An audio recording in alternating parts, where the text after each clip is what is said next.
So yun mga ka-TV, welcome back to my channel again, Mr. Coin Hunter TV. For today's video, meron po tayong ipapakita sa inyo na mga coin na mga bago kong nahunt. So matagal tayong hindi nakapag-upload ng video natin. Ilang buwan na, mga 5 months na tayong hindi nakapag-upload ng video natin mga ka-TV nang dahil sa ang dami kong nakuliktang coin. Almost 5 months akong naghanap ng mga old coin kasama ito. Binili ko na rin ito. Tsaka yung iba binuksan ko na nandito sa sa gilid yung mga coin na na-hunt natin. Sobrang dami mga ka-TV, so merong naghahanap sa atin na ganyang coin kasi bibilihin talaga nila ng tamang presyo kasi pero ako hindi pa ako sa kanila, hindi ko pa kasi inaaral ko pa kasi itong mga coin na mga nahunt ko mga ka-TV. Tingnan natin mga ka-TV, ito yung mga ka-TV. Itong mga coin mga ka-TV, ito yung inaaral ko ngayon mga ka-TV kung hindi pa ako masyadong expert. So, ano ang kahalagahan nito mga ka-TV. So, inaaral ko talaga mga ka-TV. Tsaka, talaga mas naano talaga ako sa mga ganitong coin. So, sobrang dami nating coin mga ka-TV. Hindi ko na ipapakita sa inyo. Susunod natin video mga ka-TV.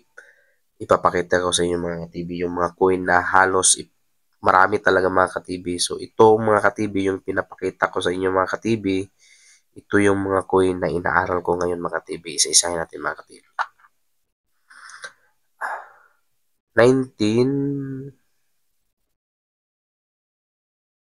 1974 mga ka-TV. 1 peso Jose Rizal mga ka-TV. Kita yung mga ka-TV. Kung meron kayong mga ganitong klaseng coin mga ka-TV, 1974 na coin mga ka-TV ay kung meron kayo, patuloy pa rin akong bumibili ng ganitong coin mga ka-TV. 1974 mga ka-TV. PME mga ka-TV. Patuloy pa rin akong bumibili nito mga ka-TV. Basta mataas na halaga, magandang coin, sobrang talaga mga ka-TV. Sobrang ganda mga ka-TV. So, it's my price mga ka-TV. So, binili ko to mga ka-TV ng mataas na halaga mga ka-TV. Ito mga ka-TV. Patuloy pa rin ako mga ka-TV. 1974 mga ka-TV. Bibilihin ko ng 1K mga ka-TV. 1974. 1K mga ka-TV. Bibilihin ko. Tsaka lipat tayo sa ito mga ka-TV. Kasi yung mga ganyang coin mga ka-TV, meron na po akong bayar niyan mga ka-TV. Republika ng Pilipinas, 1989, 1 peso. So, kung nakikilala niyo itong coin na ito mga ka-TV, sobrang tanda na talaga mga ka-TV. So, itong coin na to mga ka-TV, isa lang to mga ka-TV. Gusto ko po itong dagdagan mga ka-TV. Kung meron kayo dito sa lahat ng mga coin collector dyan, so kapareho ko, kung meron kayong mga ganitong coin, pwede kayong mag-PM sa akin kahit na hindi collector, basta meron kayong ganitong coin mga ka-TV, ay patuloy akong bumibili ng ganitong coin. Republika ng Pilipinas, tsaka sa ibabaw, dekada ng kultura ng Pilipinas. So, ito yung mga coin mga ka-TV na inaaral ko mga ka-TV. So, mataas yung halaga ko nito mga ka-TV. 1988 hanggang 1988 hanggang 1998. So, may star siya dito sa sigagilid mga ka-TV. Yan. Nandyan sa gilid mga ka-TV. Ito mga ka-TV, bibilihin ko sa inyo mga ka-TV. Sa kahit na hindi maganda ang kondisyon, basta ganitong coin kasi bihira lang po itong coin na ito mga ka-TV na makita mo ngayon na mga ka-TV, nasa mga kolektor na ata to. Kaya nga kolektor yung inaano ko talaga para mahanap ko itong klaseng coin na to. May bayar ako dito mga ka-TV. So, bibiliin ko sa inyo ito mga ka-TV ng 3K mga ka-TV. Isa lang mga ka-TV, isa lang. Isa lang hinahanap ko, mga ka-TV. Just PM me sa ano lang, mga ka-TV. Kung sino yung una na makapag-PM sa akin ay bibilihin ko ng mataas na halaga. 3K sa dekada ng kultura ng Pilipino. 1988 hanggang 1998, mga ka-TV. Yan, mga ka-TV. Yan. 1 peso, mga ka-TV. Kahit hindi, ano, mga ka-TV, hindi ganito, mga ka-TV. Just PM me, mga ka-TV. Tsaka,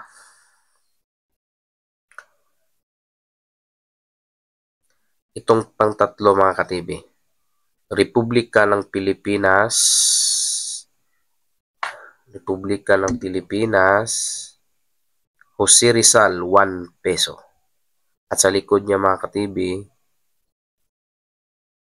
1978, ang bagong lipunan, Bangko Sentral ng Pilipinas. Yan, patuloy pa rin akong bumibili nito, mga ka-TV, pero meron kasi akong ano, mga ka-TV, na talagang pinag-aaralan ngayon dahil mga coin na ito, mga ka-TV. Super mahal ito, mga ka-TV, ngayon, mga ka-TV. Sinasabi ko sa inyo, mga ka-TV, kung mayroon kayong mga coin na ganito, yung pinapakita ko sa inyo, mga ka-TV, wag na wag kayo talagang magpapadala sa ano, mga ka-TV. Mahal talaga ito, mga ka-TV.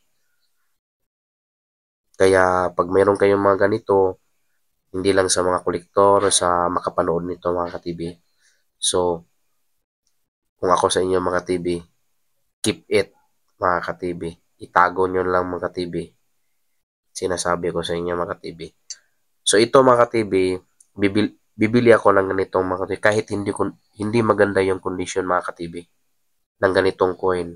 Okay lang sa akin, mga ka-TV, kasi isa lang sa akin to. So, para sa akin, so, tataasan ko ng value nito, mga ka-TV, kahit sa kanila hindi nila tasan. Para sa akin, tataasan ko, mga ka-TV, ng 1.5, mga ka-TV. Hindi, isa lang, mga ka-TV,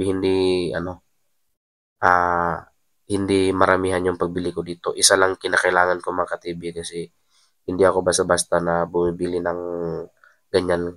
Bibili ako pag merong nagpapahanap sa akin na ganyang klaseng coin, mga ka-TV. So sinong unang makapag-PM sa akin, mga ka-TV, ganun pa rin, mga ka-TV. Siya yung una-una na bibilihan ko na coin, mga ka-TV. So, Republika ng Pilipinas, 1 peso, Jose Rizal, 1978. Kahit hindi maganda yung kondisyon, mga ka-TV. Hindi maganda yung kondisyon, okay lang, mga ka-TV. Yan. Yan. Kung meron kayong mas maganda yung kondisyon, mga ka-TV, mas maganda, mga ka-TV. So, hindi ko yung pinapakintab lang, yung talagang natural lang na ano, mga ka-TV, na kulay niya kung ano. Ito, mga ka-TV, normal lang to, mga ka-TV, hindi to pinakinisan, mga ka-TV. Ito, hindi to pinakinisan. Ganito lang talaga yung kulay niya. Mataas yung bili ko niyan, mga ka-TV. Almost 5K, mga ka-TV. Yan. Ito, mga ka-TV. Yan. Maganda yan, mga ka-TV. Almost 5K bili ko niyan, mga ka-TV. Pero dito lang sa Mindanao, mga ka-TV. Hindi ako pumunta ng Visayas, Luzon. Mindanao lang, mga ka-TV. Kasi mas marami talaga dito. Kasi pag Bisaya o sa Luzon, so parang ano na, nasa mga kolektor na ata to ngayon. Next, mga ka-TV. Ito, mga ka-TV. Republika ng Pilipinas, 1985, mga ka-TV. Natatandaan nyo pa ba yung coin na ito, mga ka-TV? Yung agila. Yan. Magandang kondisyon ng coin, mga ka-TV. Isa lang din ito, mga ka-TV. Isa lang to.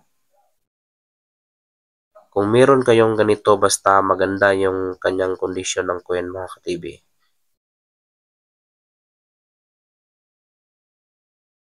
bibilin ko, pero tig-isa lang, mga ka-TV.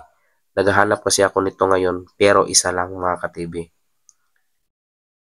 Kung meron kayo dito mga ka-TV, sa lahat ng makapanood nito kahit hindi kolektor, pwede kayong mag-PM sa akin. Comment lang kayo mga ka-TV diyan sa baba mga ka-TV para mapag-usapan natin yung coin na hinahanap ko mga ka-TV. Daming coin na hinahanap ko ngayon mga ka-TV kasi meron kasing naghahanap mga ka-TV. So sa akin niya hinahanap yung mga coin na hinahanap niya. So ito lang yung ano ko mga ka-TV para dito mga ka-TV. 500 pesos para dito mga ka-TV. Isa lang mga ka-TV. Ganun pa rin kung sino unang makapag-PM sa akin. So para dito 500 para dito mga ka-TV. Republika ng Pilipinas 1985. Jose Rizal mga ka-TV. Sa likod,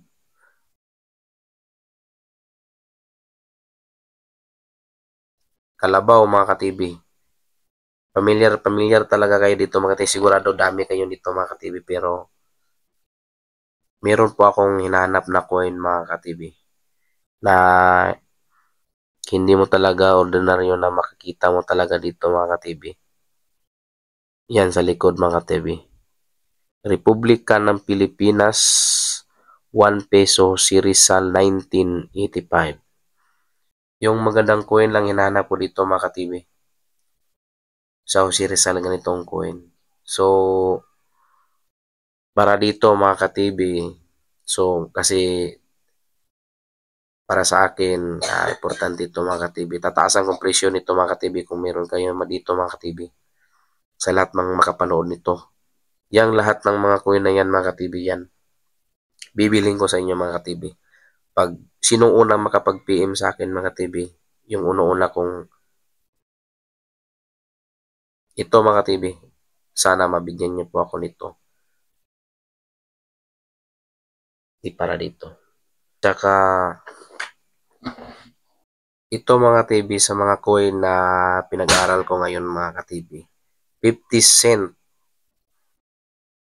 sa likod. Singapore ya. Kung meron kayong mga ganitong coin mga ka-TV ay pwede niyo akong i-PM mga ka-TV at pwede nating bilihin ang mga coin na kung meron kayo nito mga ka-TV. Republic of Singapore. Kung meron kayo dito mga ka-TV, pero 1997. Yan, Singapore. Kung meron kayo dito mga ka-TV, pwede nyo ibenta sa akin kung ibenta ninyo. Pero pag, hindi nyo naman ibenta na okay lang, 500 pesos para dito mga ka-TV. Yan yung mga coin na. Ano to mga ka-TV ha? Silver coin to mga ka-TV, hindi to mga ka-TV. Silver coin to. 50 cent. Yan. Silver coin to. Pero hindi siya totally pure na silver. 75% silver dito. Ito mga ka-TV, Liberty, in God we trust. So, ang liit lang nito mga ka-TV pero napakamahal nito mga ka-TV. Yung year 1939 mga ka-TV ha. Yan. Sobrang mahal nito mga ka-TV. Bibilihin ko ng 3,000 mga ka-TV. Liberty 1939 mga ka-TV. Each. Kung meron kayo nito, 3,000 pesos mga ka-TV. Yan. Kahit magkano mga ka-TV. Kahit ilan mga TV. 1939. 3,000 pesos each mga ka-TV. Silver coin mga ka-TV. In God we trust mga ka-TV. Kung meron kayo dito mga ka-TV, pwede nyo nang ibenta sa akin. Just PM me kung sino yung makauna Yun lang yung uunahin ko mga ka-TV. Kung sinong pamilyar dito mga ka-TV, yan. Sintimo, yan. 10 sintimo. Francisco Baltasar. Yan. 10 sintimo. 1972. Magandang kwento mga ka-TV ha. Sobrang ganda mga ka-TV. Pero hindi itong 1972 yung bibilihin ko mga ka-TV. Kung meron kayo nitong 1974 mga ka-TV, bibilihin ko ng mataas na mahalaga talaga mga ka-TV. Yan. 10 sintimo. Francisco Baltasar. Ganitong klaseng coin mga ka-TV. Ganitong kondisyon mga ka-TV. Kasi yung price kasi natin mga ka-TV, depende sa kondisyon ng coin mga ka-TV. Pag ganitong kondisyon mga ka-TV na kumikinang pa, yan o. Sobrang ganda mga ka-TV. Kasi bili ko dito mga ka-TV. Itong 1972 mga ka-TV, 1K bili ko dito mga ka-TV. Sa 1974 mga ka-TV, bibilihin ko ng 5K mga ka-TV. Sana makapagbigay kayo sa akin nito mga ka-TV ng Francisco Baltasar, 10 sintimo. Sana mabigyan nyo ako dito. 5K para dito mga ka-TV. Yan. Just PM me. Ganun pa rin mga ka-TV. Sa sino lang yung makauna na makapag-PM sa akin ay yun lang yung mapagbigyan natin. Tsaka itong coin nito mga ka-TV, 25 sentimo. Juan Luna. Magandang coin. Kung meron kayo nitong klaseng coin mga ka-TV, ay pwede nyo nang ibenta sa akin. Patuloy pa rin akong bumibili nito. Kahit na anong year. Republika ng Pilipinas 1972. Pero mababa lang sa halaga bili ko dito. Kasi pagbili ko dito, kasi nakabili ako ng dalawa, yan. Yan. Bili ko dito mga ka-TV, 150 each. Yan. Bili ko dito 150 tapos 150. So, para sa dalawa, 300 pesos. So, not bad. So, at least mapa sa akin. Pero kung meron kayo dito na ganitong coin, yung sa likod, yan o. 1971, tsaka yung isa, 1972. So, makakasunod yung year mga ka-TV. So, napakaganda mga ka-TV. Yan o. Kung meron kayo dito mga ka-TV na magandang kondisyon katulad nito, so, pwede nyo ibinta sa akin. Pero ganun pa rin, 150. Walang nagbago mga ka-TV. Except sa mga ganitong kasing coin. Yan. Ito mga ka-TV, Monticello. Yan. 5 cent. United States of America. Kung mapapansin nyo mga TVs, yan. Bibili ako ng United States of America 1970 Liberty. Monticello 5 cent. Yan. Yan. Yan mga TV. Tapos, ang binibili ko mga ka-TV ay yung yung walang D. Pero sa likod, ang hinahanap ko, yung merong, yan, S. Yan. S po yan mga ka-TV, 1970. Bibiliin ko sa inyo mga ka-TV ng mataas na halaga. San Francisco Mid pag merong S mga ka-TV dyan sa gilid. So para dito mga ka-TV, almost 5K mga ka-TV. Each, kung meron kayo dito mga ka-TV sa hindi kolektor o kolektor, just PM me. Bibiliin ko ng 5K. Kasi marami naghanap sa akin dito mga ka-TV. Yan. 1970.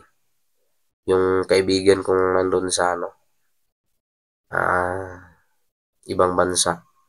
Hinahanap niya ng mga ito. Pero Depende pa rin sa kondisyon mga ka-TV ha. Pag magandang kondisyon, 5K. Pero pag makita natin na yung normal lang na pero depende pa rin mga ka-TV. So, if very good o good, very fine, mas maganda mga ka-TV sa personal mga ka-TV. Almost 5K mga ka-TV ha. Each mga ka-TV, kahit ilang piraso mga ka-TV, bilhin ko nito. Silver coin to. Tsaka, ito mga ka-TV. Ito yung hinahanap ko mga ka-TV. Yan mga ka-TV, mababa lang yung price dyan. Pero ito, sana mabigyan nyo ako dito. Yan. Kung nakikita nyo mga ka-TV, yan.